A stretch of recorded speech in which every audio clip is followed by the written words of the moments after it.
na na. Ooh yeah. Woyoy, woyoy, woyoy. Woyoy, yo, yo, yo. Feel it in the one drop. And we still find time to rock. They're making a one stop. The generation gap. Now feel this drum beat as it beats within, playing the rhythm, resisting against this system. Ooh-wee, I know Jah never let us down. Pull your rights from wrong. I know Jah never let us down. Oh no, oh no, oh no. They make the world so hard. Every day they got to keep on fighting. They make the world so hard.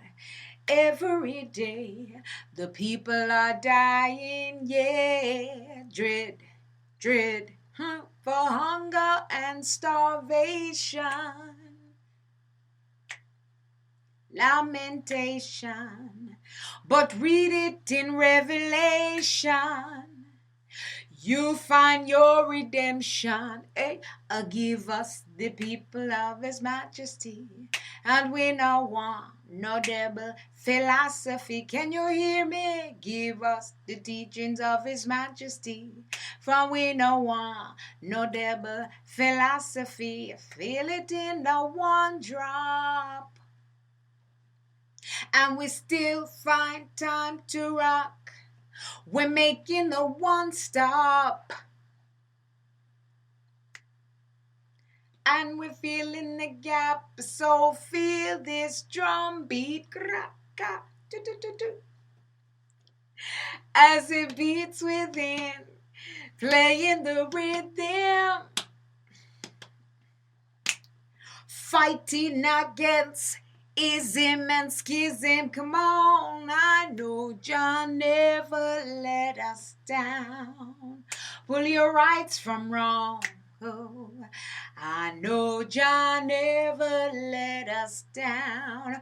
Oh no, oh no, oh no. Oh, I know Jah never let us down. Pull your rights from wrong. Na na na na. I know Jah never let us down. Oh no, oh no, oh no. They make the world so hard. Every day now, they make the world so hard. Every day, the people are dying. Yeah, dread, dread, dread, dread. I want make them a guan so. I want fighting them. I want frighten them. Hey, give us the teachings of His Majesty. Now stick up, do you know why? No devil philosophy. Can you hear me? Give us the teachings of His Majesty. Oh, we know why. No devil philosophy. Feel it in the one drop. For we still have time to rock. We're making a one stop. Let me tell you, the generation gap. Now feel this drum beat. As it beats within, playing the rhythm. Fighting against the system. Ooh-wee. I know Jah never let us down. Pull your rights from wrong. I know Jah never let us down. Oh no, oh no, oh no, no, no. What's up, y'all? This is your girl, Camille, who, the performing arts renaissance woman. So, don't know if you know this about me. I know some of you may be very new to me, but I am actually a first generation born American Jamaican. That means my parents are Jamaican, came from Jamaica, came to America. They went to New York. They migrated to New York to get a better life, make a better life for them, their children, and for, the same reasons why immigrants would come to America, right? To make a better life, to have more exposure to opportunities, more opportunities and things like that. Do you know when I was growing up, it was not cool to be Jamaican. I grew up in a Jamaican household. A few of my siblings were actually from Jamaica, still had the accent, full on accent and everything. But my father spoke and still speaks that very hard, it's called broken English. Actually, the nickname for it is patois. He comes from the country. He grew up on a farm. He wasn't that like highly educated, learned the Queen's English. But my mother, on the other hand, now she was all about that Queen's English. Comes from a very highly educated family of lawyers and doctors and people having land and estates and all kinds of stuff, like highly educated folks.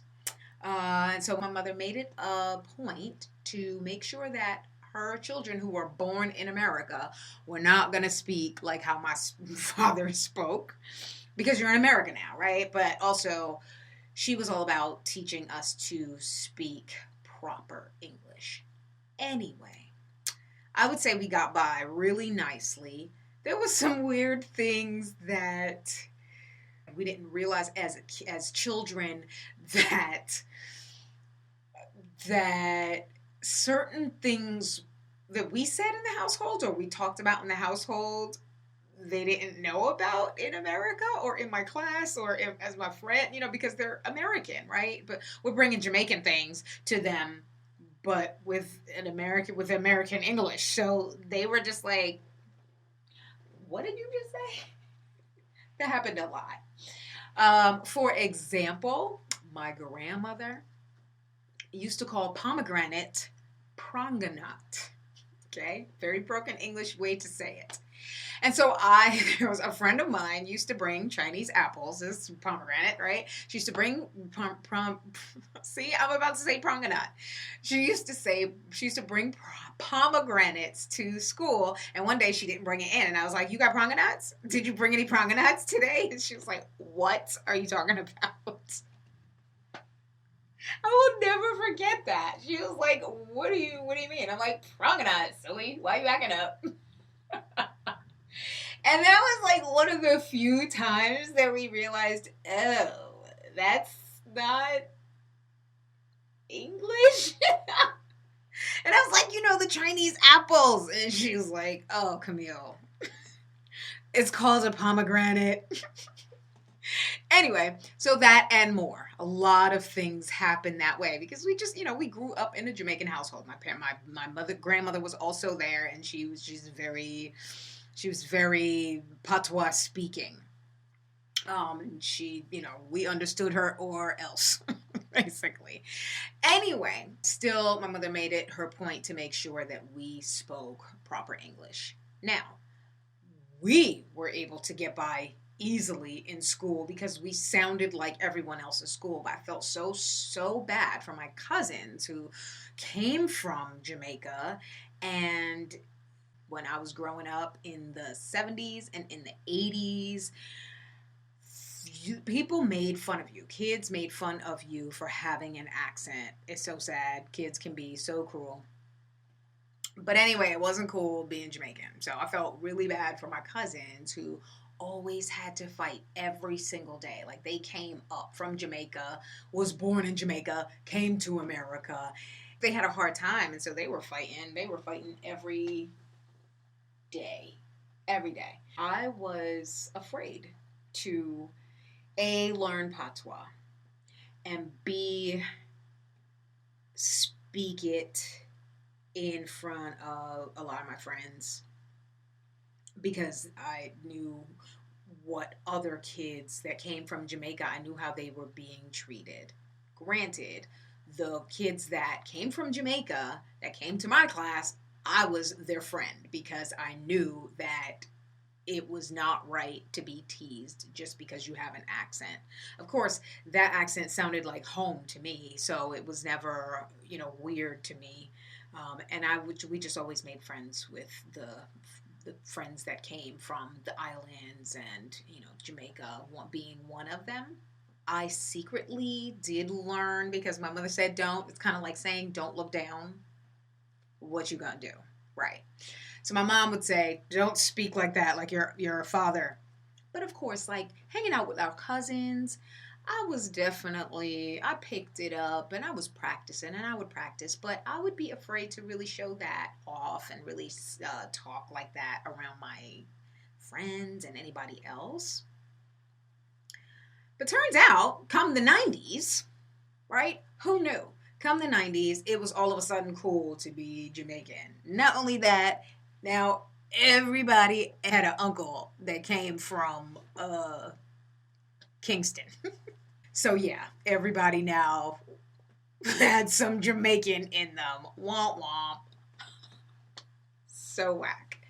What I learned over the years was this, and I'm going to authenticate it with a Bible scripture. And the Bible scripture says, this is 1 Timothy 1:7 that says, God did not give us a spirit of fear, but of power and of love and of a sound mind. Taking that principle throughout my life. And that's something I have to continuously remind myself of. When I get carried away with fear, I have to remind myself of that. But the thing is, I stopped being afraid of whether or not people cared about the fact that I was Jamaican or whatever. I stopped being afraid of speaking patois around my mother. I was practicing it more and more, and I learned how to do it really well. And I even put it in some of my songs. Being able to overcome that, I was able to become very unique in the industry. Probably one of the, very few females that can have the versatility of R&B, of reggae, that can rap, and that can also spit some patois at you for 16 bars, and so that made me highly sought after commodity. So I said all that to say, don't be scared of being who you are, because God did not give us a spirit of fear, but of power. So you want to make a power move? Do what you do. Be who you are, because you are uniquely made. Be who you are and do it from a place of power, because you are the only one made the way that you are. So do it from a place of power and of love, because you are loved. You are loved by God, if no one else. You are loved. So you do it from a place of love, and you do it with a sound mind, right? Those who are in fear, they're not doing anything in a sound mind. They are fearful. And when we do things in a state of fear, we're really not our true authentic selves. We are living in fear, and that causes sickness and weakness and just all kinds of impairments in life, and it keeps us from really just reaching our goals and being the unique, amazing human beings that we were born to be. So make sure you be you and don't be scared. All right, y'all. I am Camille Who, the performing Hearts Renaissance Woman. That's a tongue twister. I try to say that 3 times fast. You do it. Okay. But anyway, I'm signing out. Make sure you look out for my very next video and think about it. What would you like to ask Camille who? Peace.